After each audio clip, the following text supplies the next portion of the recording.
விதிகள் என்றால் சாலை விளக்கே என்று யோசிப்பது எவ்வளவு சிறிய எண்ணம் தெரியுமா? விதிகள் சாலையில் மட்டுமல்ல, நம் மூச்சிலும் இருக்கின்றன. இங்கு வீற்றிருக்கும் மான்றோர்க்கும் சான்றோர்க்கும் என்னை போன்றோர்க்கும் என் முத்தான முதற்கண் வணக்கங்கள். விதி என்பது வாழ்க்கையின் சீருடை, சமூகத்தின் தூணுடை. அதைத்தான் திருவள்ளுவர் அருமையாக சொன்னார். ஒழுக்கத்தின் எய்துவர் மேன்மை, இழுக்கத்தின் எய்துவர் எய்தா பழி.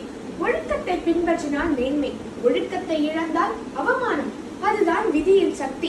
சிந்தித்து பாருங்கள். மாணவன் படிக்காமல் மதிப்பெண் வாங்கினால் அது விதிமீறுதல்.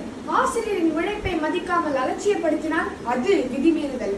சமுதாயம் இயற்றிய சட்டத்தை விலக்கி போனால் அது விதிமீறுதல். இவற்றின் முடிவு அமைதி இழப்பு, நம்பிக்கை இழப்பு, மரியாதை இழப்பு. ஆனால் விதியை மதித்தால் கற்றதற்குரிய மதிப்பெண் கிடைக்கும், உழைத்ததற்குரிய பயன் கிடைக்கும், வாழ்வதற்குரிய மரியாதை கிடைக்கும். மேலும் நம் பள்ளி ஒளிரும், நம் சமூகம் செழிக்கும், நம் தமிழ்நாடே உயர்வடையும். விதி என்பது அடிமைத்தனம் அல்ல, அது ஒழுங்கு.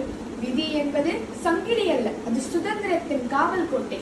இன்று இந்த நவீன யுகத்தில் நாம் நம்மை சுதந்திரமானவர்கள் என்று கூறிக்கொள்கிறோம். ஆனால் ஒரு கேள்வி, உண்மையான சுதந்திரம் என்றால் என்ன? எதையும் தான் இஷ்டம் போல் செய்வதா? இல்லை.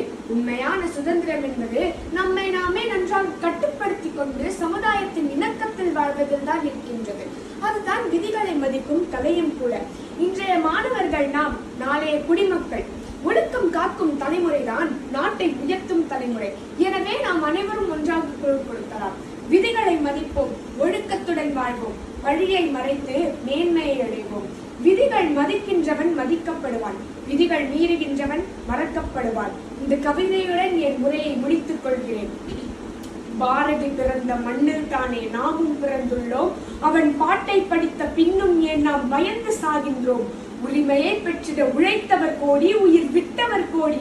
இன்றோ வறுமையில் வாடி வாழ்க்கையை தேடி அலைகின்றவர் கோடி.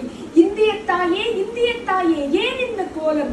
இங்கே தன்னலமற்ற தலைவர்கள் பிறப்பதை தடுத்தது யார் சாபம்? இந்தியன் என்றால் இருமாந்திருந்த காலத்தை கண்டோம். இன்றோ சமய கலவரம் அரசியலாகி சரிந்து வர கண்டோம். தன்னலமற்ற சேவை செய்தால் தரணியை வென்றிடலாம். ஓய்வில்லாமல் உழைத்தால் நாமும் உலகை ஆண்டிடலாம். பாரதி பாட்டன் காட்டிய வழியில் பாதையை வகுத்திடுவோம்.